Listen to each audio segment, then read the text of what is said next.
Se alguma vez você já entrou num banheiro público e viu dois ou mais homens em algum tipo de interação íntima sexual, talvez você tenha observado a prática do banheirão, uma prática sexual muito comum entre homens gays, principalmente entre os homens gays compulsivos sexuais. E é sobre isso que eu vou falar com vocês nesse vídeo hoje.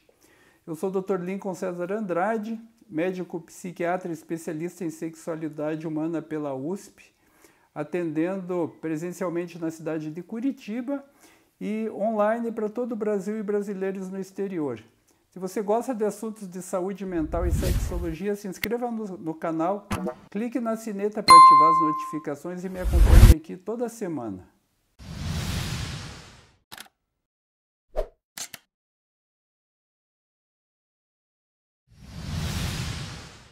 Bem, gente, vamos lá conversar sobre a prática do banheirão.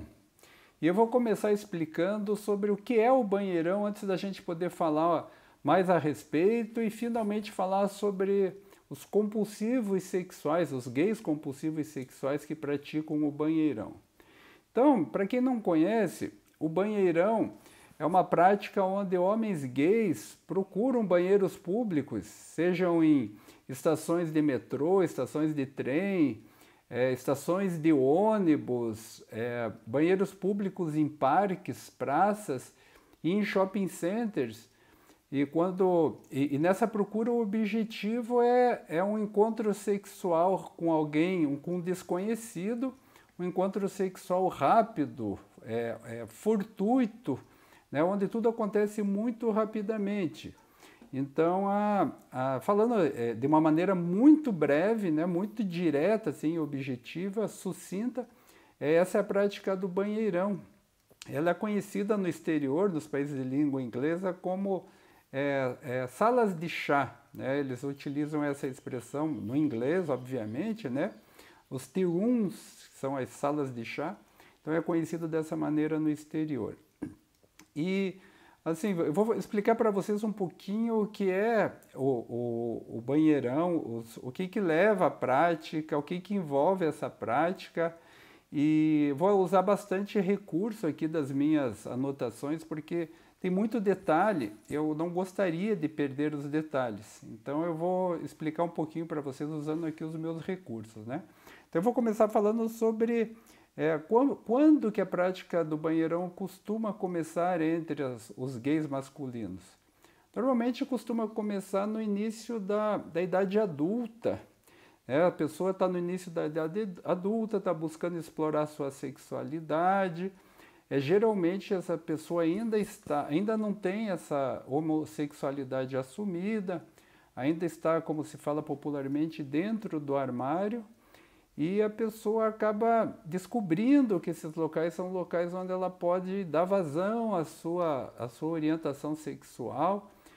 Lembrando que essa orientação sexual está muito pressionada pela homofobia.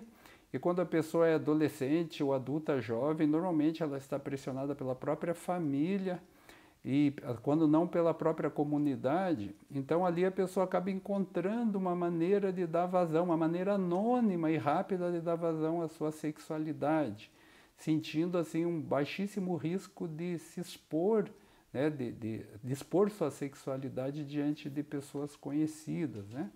Então isso é dessa forma que normalmente o banheirão começa a fazer parte da prática sexual do homem gay. Falar para vocês um pouquinho como é a rotina no banheirão. Então a rotina ela se estabelece mais ou menos da seguinte forma: a pessoa procura esses banheiros públicos em busca de contatos sexuais, e lá dentro desses banheiros públicos existem certas regras, existe um modo de funcionar ali dentro. Então a pessoa normalmente ela entra no banheiro e ela fica observando pessoas que ficam muito tempo ali dentro do banheiro, né? Ela também procura permanecer bastante tempo ali dentro, também para sinalizar uma intenção que não seja só um rápido uso do banheiro, mas sim uma intenção outra, né? No caso, uma intenção sexual. Quando tem pessoas que ficam ali dentro e permanecem um tempo maior, existe uma comunicação não verbal através de olhar, através de um se insinuar de alguma maneira, onde as pessoas se reconhecem nesse interesse por uma busca rápida de um contato sexual. Às vezes tem alguém que está ali no mictório, está ali com uma ereção, está ostentando, até mostrando, fazendo a questão de deixar visível uma ereção. Às vezes a pessoa está se masturbando, inclusive, ali numa posição que permite que as pessoas observem. Então, quando a pessoa encontra um possível parceiro ali dentro do banheiro, aí estabelece-se encontros sexuais, contatos sexuais muito rápidos. Esses contatos, eles não são verbais, né? Uma regra do banheirão é que esses contatos são todos em silêncio, não se conversa. Então existe ali uma troca de masturbação, um sexo oral, algum tipo de prática em que, quando terminada, as pessoas saem dali, vão embora, não conversam umas com as outras. Eventualmente existe uma atração maior, aí acaba podendo haver uma conversa ou até um combinado de sair e se encontrar em outro local. E se alguma pessoa entra no banheiro durante aquela prática, imediatamente a prática cessa. Para as pessoas que têm algum controle, a prática cessa. Para as pessoas que são muito descontroladas no seu comportamento, às vezes nem isso elas fazem diante de pessoas que entram no banheiro. Mas a regra é: chegou alguém, cessa imediatamente a atividade. Então essa é a forma como as coisas costumam acontecer dentro do banheiro, na prática do banheirão, de uma maneira resumida. Eu vou trazer então mais informações para vocês aqui. Deixa eu acessar um pouquinho aqui minhas anotações, e aí nós vamos seguir em frente. Vamos falar um pouquinho sobre as motivações que as pessoas têm para a prática do banheirão. Essas motivações, elas são muitas, eu vou detalhar cada uma delas aqui. Então vamos lá. A primeira delas, a primeira motivação evidente é que a prática do banheirão surgiu e se mantém como um subproduto da homofobia, de uma sociedade homofóbica, onde as pessoas que são homossexuais, ao contrário das heterossexuais, que têm liberdade para expressar sua sexualidade, como as pessoas homossexuais, principalmente jovens, adolescentes e jovens, sentem o peso da homofobia, então essa prática ela acaba às vezes ficando oculta em certos locais, coisas que os heterossexuais, obviamente, não têm também, legalmente, eles não podem ficar se expondo sexualmente, mas o banheiro é visto como um local mais seguro para essas práticas, né, onde a coisa acontece ali muito rapidamente. Então essa é a primeira questão, a primeira motivação. Segunda motivação, é uma forma então de escape dessas opressões sexuais, é uma forma de escapar rapidamente dessas opressões, né? É uma via que a pessoa encontra de dar vazão rápida aos seus impulsos sexuais homossexuais.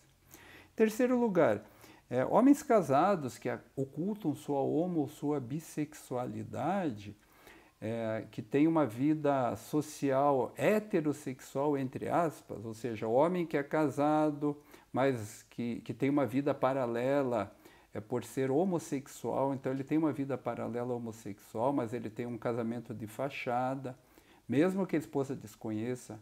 Homem que não assumiu ainda a sua homossexualidade, o homem que tem aquilo que a gente chama de homofobia internalizada, que a pessoa na verdade não se aceita muito bem como homossexual, a pessoa tem ali uma oportunidade de exercer sua sexualidade homossexual de uma maneira oculta. Então a questão desses contatos serem ocultos, rápidos, é uma questão central na prática do banheirão. Que mais? A pessoa se sente também livre para ser quem ela é. Isso é uma questão importante. Muitas pessoas que têm a prática do banheirão, que a gente atende no dia a dia, com problemas de comportamento sexual ou compulsão sexual, elas nos dizem, né, que ali elas se sentem, elas podem ser quem elas são. Ali elas podem, o homem pode ser gay, ele pode assumir sua homossexualidade, ele não está sendo julgado, ele não se sente vítima de julgamento. Então ali existe uma espécie de aceitação, a pessoa se sente pertencente naquele ambiente. Isso também é uma questão bastante importante. Outra questão, ali não existe pressão, não existe máscara social, não existem papéis sociais. É um ambiente, digamos assim, homossexualmente democrático, onde todos são aceitos. Então também essa é uma outra questão importante.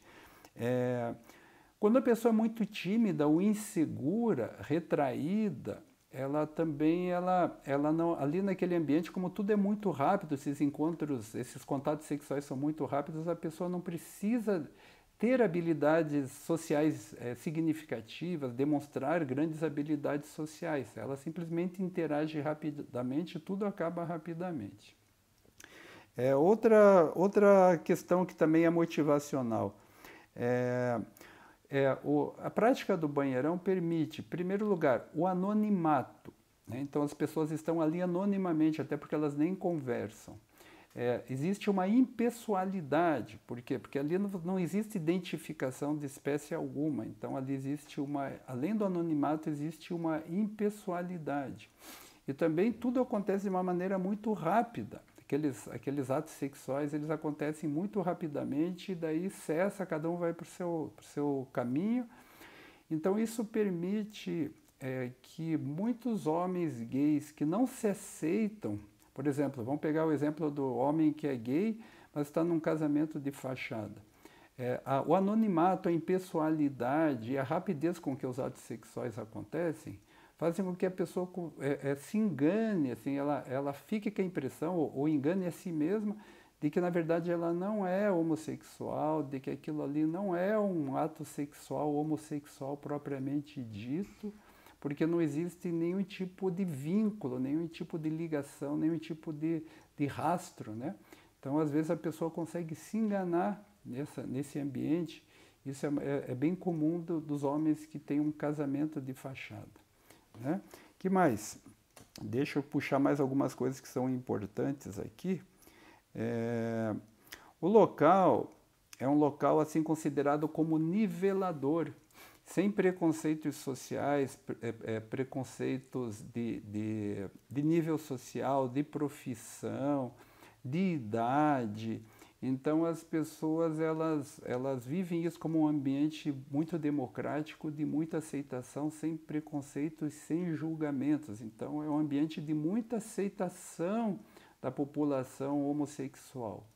Porém, tem um outro lado assim que mostra que isso não é bem dessa maneira. Não é totalmente democrático, porque, por exemplo, normalmente as pessoas trans que querem fazer banheirão, elas acabam sendo mal recebidas, elas não são bem-vindas, né, nesses locais, e muitas vezes eles são até expulsos desses locais, até com certa, não com violência, mas com uma expressão claramente que as repele, né, de repulsa. Então as pessoas trans não participam facilmente desse tipo de ambiente. Que mais? Ali não existe certas exigências quanto à aparência física. Os gays, eles sabem, né, faz parte da cultura gay, um culto muito grande à beleza física, o culto ao corpo, à aparência, à beleza, a uma estrutura muscular avantajada, ao tamanho do pênis. Então, muitos gays, mesmo em aplicativos de encontro para gays, eles não se sentem à vontade, porque eles sentem que eles são vítimas de muito screening, de muita avaliação, eles são julgados com muita severidade. Como alguns dizem para a gente, às vezes eles são julgados até com uma certa maldade, vamos dizer assim, uma certa crueldade. E nos aplicativos de relacionamento eles precisam colocar um perfil, eles precisam colocar preferências, eles têm que colocar muitas vezes uma fotografia. Então a pessoa se expõe muito com os aplicativos, né? Já na questão do banheirão, não tem nada disso. Então eles não se sentem julgados, não se sentem avaliados, exigidos. Então a coisa flui com muita rapidez e com muito anonimato, o que traz um grande alívio dessa pressão da aparência, né, que é próprio das comunidades de gays. Que mais? É uma forma da pessoa também se sentir desejada, né? De se sentir sexualmente desejada como gay. E aí eu estou falando das pessoas que ainda não se aceitam bem, que ainda estão no início da exploração da sua vida sexual. Então eles acabam se sentindo mais atraentes, se sentindo desejados como homens gays, e assim a sua autoestima, né, a sua aceitação também melhora. Que mais? Muitos sentem como se eles dessem assim uma pausa na sua vida cotidiana, né? Então ali é um momento de pausa, é um momento de intervalo onde eles podem se permitir ter uma espécie de vida paralela. Mais uma vez, cito como exemplo o caso de homens que são casados, têm uma vida hétero de fachada, os homens que ainda não se assumiram totalmente dentro da sua sexualidade homossexual, ou até que estão totalmente dentro do armário, mas ali naquela situação eles se permitem, né, ter essa vivência homossexual, né? Isso faz com que eles se sintam vivos, dá uma sensação de se sentir muito vivo. Os pacientes dizem assim, eu me sinto vivo quando eu estou lá, né? Então se sente muito validado. Que mais? A questão da aceitação, que eu já comentei com vocês, né? Aquela aceitação da sexualidade que para os homens heterossexuais é uma coisa natural. Nenhum homem heterossexual precisa sair por aí validando a sua sexualidade. Eventualmente, quando o homem é inseguro sexualmente, ele pode buscar essa validação com uma mulher, mas muitos homens homossexuais, a maioria dos homens homossexuais precisam dessa validação da sua sexualidade. E nesses lugares eles encontram a oportunidade de ter essa validação. Também é uma prática rotineira para os gays que são compulsivos e sexuais, a prática do banheirão. Como eu falei num vídeo anterior aqui, sobre a compulsão sexual do homem gay, em torno de 10% dos homens gays são considerados nas pesquisas como compulsivos sexuais. Em algumas comunidades até essa taxa vai acima, porque esses homens compulsivos acabam tendo comunidade onde existe muita busca de sexo compulsivamente. Então essa questão da compulsão sexual acaba fazendo com que esses homens gays compulsivos frequentem muito o banheirão, porque eles buscam muitos contatos sexuais, muita prática sexual, muito contato com muita frequência, de modo repetitivo. E a prática do banheirão, como eu vou comentar daqui a pouquinho, já acaba sendo mais excitante para eles. Então, o homem compulsivo sexual, o gay compulsivo sexual, costuma fazer muito uso da prática do banheirão. Então vamos lá, vamos falar um pouquinho, antes de eu falar para vocês sobre a compulsão, o homem gay compulsivo quanto à prática do banheirão, vou falar um pouquinho sobre os riscos envolvidos na prática do banheirão. Então, em primeiro lugar, o risco de violência sexual, né, principalmente para os adolescentes, aqueles que são muito jovens, são adolescentes ainda e começam a praticar o banheirão, eles acabam sendo, às vezes, vítimas de agressores sexuais homossexuais. Como existem os agressores héteros, existem os agressores que também são gays. E muitas vezes esses adolescentes, às vezes no início ainda da adolescência, vão fazer uma prática de banheirão e acabam sendo vítimas de violência, de estupro. Então essa é a primeira questão complicada. Segundo, o risco de serem detidos por atentado ao pudor. Então, muitos desses banheiros públicos são conhecidíssimos já da própria polícia como locais de encontro de gays masculinos, de homens gays, perdão. Então, a polícia às vezes faz aquelas batidas, aquelas incertas, assim, para ver se flagra pessoas lá nessa condição. E a pessoa corre o risco de ser detida e ter seu comportamento sexual exposto. Então esse é um risco também bastante grande. Um terceiro risco que também não é desprezível é a pessoa ser flagrada por um policial, por policiais na prática do banheirão, e às vezes esses policiais são corruptos e a intenção deles em fazer essas incertas, essas batidas no banheiro público é justamente flagrar essas pessoas e extorquí-las, né? Então a pessoa sofre extorsão de policiais corruptos. Isso é uma descrição de pessoas, de homens gays que a gente atende, de vez em quando eles narram essa história, né? Que tiveram que dar dinheiro, às vezes muito dinheiro para o policial para evitar serem levados a uma delegacia, serem expostos publicamente, então eles acabam sendo vítimas de extorsão. Que mais? Risco de serem assaltados, porque também existem os ladrões que são gays, né? Existem também os oportunistas, ladrões que nem sequer são homens gays, mas que sabem, conhecem a prática do banheirão e que vão até o banheirão se fazer de isca para poder fazer um contato e assaltar aquela pessoa que está buscando o contato sexual lá no banheiro. Então, assalto também é uma coisa que não é incomum na prática do banheirão. Então, como eu falei para vocês, né, no caso dos adolescentes, que estão buscando ainda explorar sua sexualidade, desenvolver sua identidade sexual, eles acabam sendo, às vezes, presas fáceis de agressores sexuais, sofrendo traumas, abusos dentro desses banheiros públicos. E também, finalmente, o risco de acabarem sendo descobertos pelo parceiro, né? A gente que trabalha no dia a dia com pessoas com comportamentos sexuais compulsivos, a gente ouve muito quando a pessoa, o homem gay tem um parceiro fixo, está num relacionamento fixo, estável, mas que ele tenha, ele faz uso recreativo do banheirão eventualmente, porque ele gosta, porque ele já tinha anos de banheirão antes de estabelecer um relacionamento fixo, estável. Ou às vezes a pessoa é compulsiva sexual, ela está num relacionamento estável, mas ela fica buscando muito a prática do banheirão e acaba sendo descoberto pelo parceiro. Ok? Então agora, explicados todos esses detalhes sobre a prática do banheirão, vamos falar um pouquinho sobre o que caracteriza o comportamento do homem gay compulsivo sexual na prática do banheirão.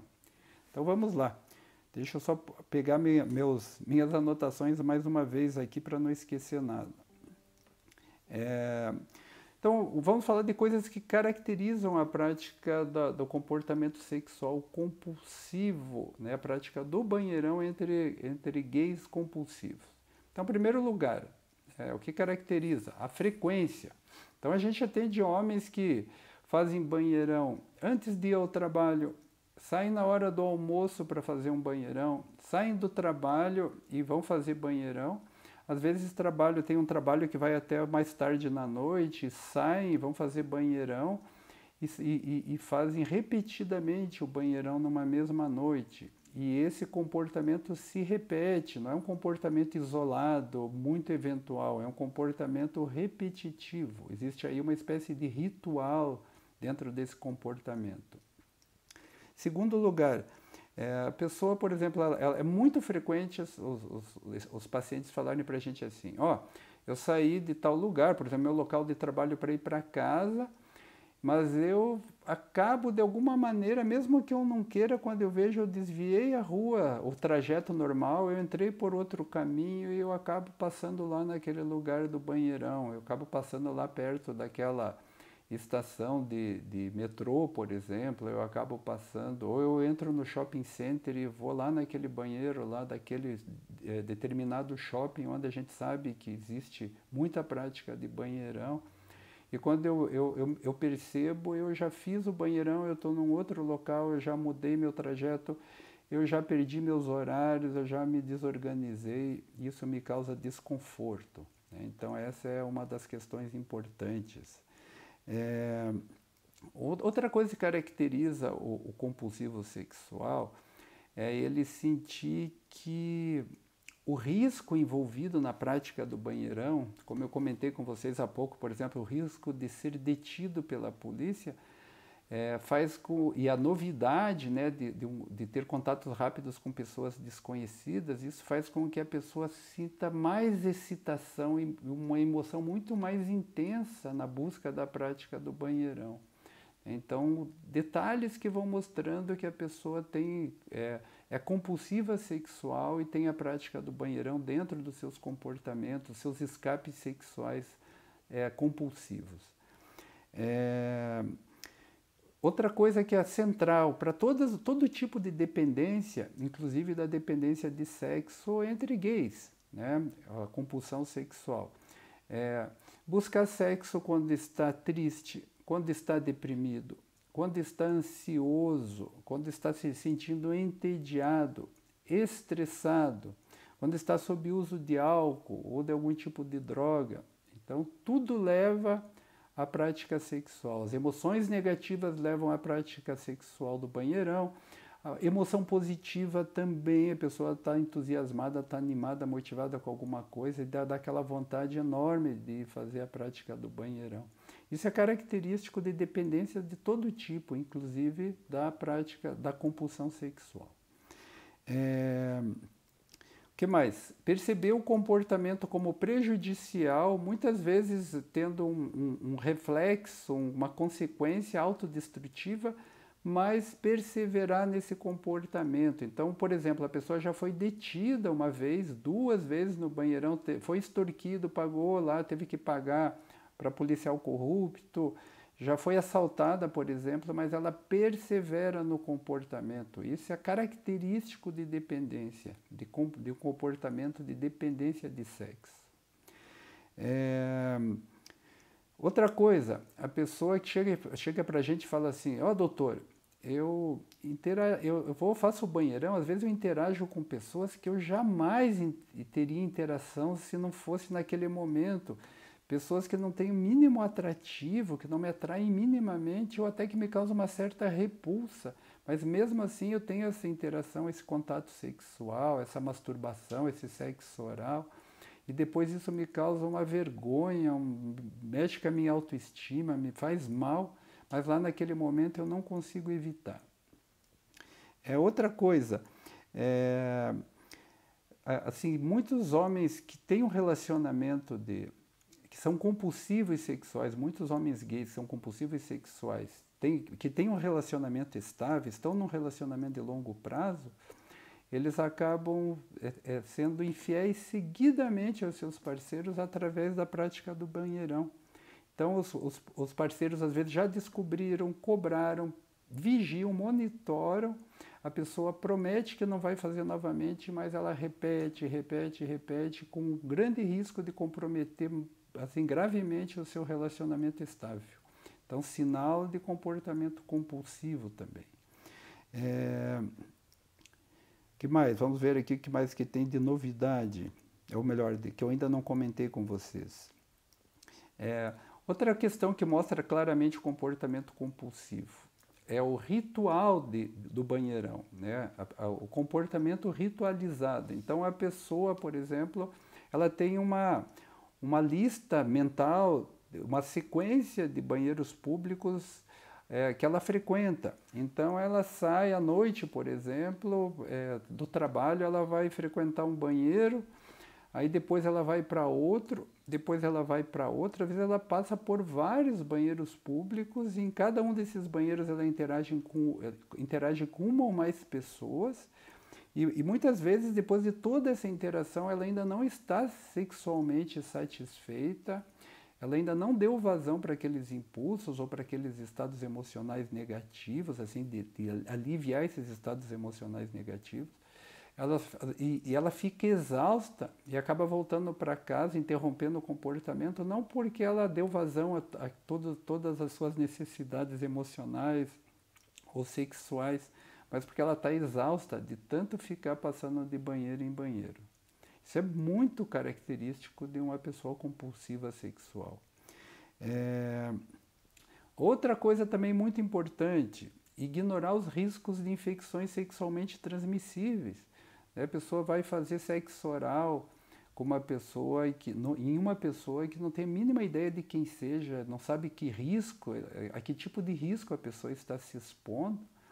E às vezes chega, dependendo da situação, as pessoas entram no cubículo lá naquele banheiro e tem até relação penetrativa muito rapidamente.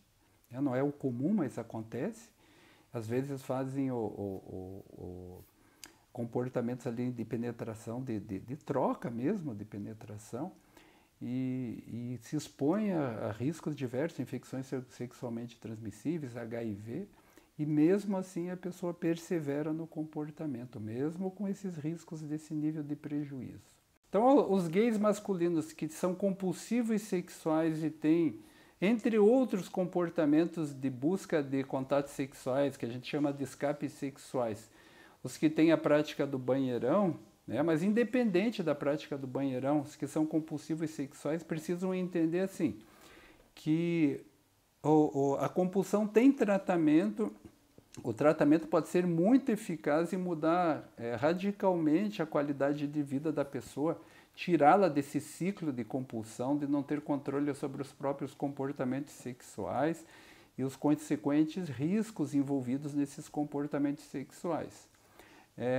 Porém, é também importante que entendam o seguinte, a pessoa ela não pode ficar se enganando. Se ela percebe que ela não tem mais controle do comportamento sexual, que ela está tendo prejuízos de diferentes tipos na sua vida em função dos seus comportamentos sexuais compulsivos, então a pessoa tem que sair do auto-engano, ela tem que sair da negação do problema.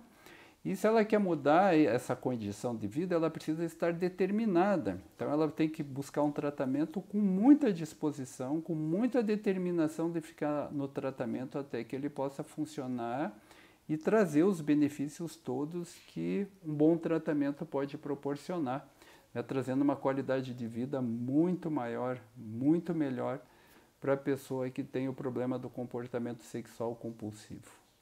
Ok, gente? Então, o que eu tinha para falar sobre isso com vocês hoje é mais ou menos, são esses detalhes que eu trouxe aqui hoje. Como eu sempre costumo dizer, eu peço a vocês que deixem seu like se gostaram do vídeo. Ajuda muito a gente aqui no canal, é muito importante que vocês deixem o like. Se vocês têm dúvidas, encaminhem essas dúvidas que a gente sempre vai poder, vai pelo menos tentar responder. A gente não consegue responder todas, mas aquelas que a gente tem a possibilidade, a gente sempre responde.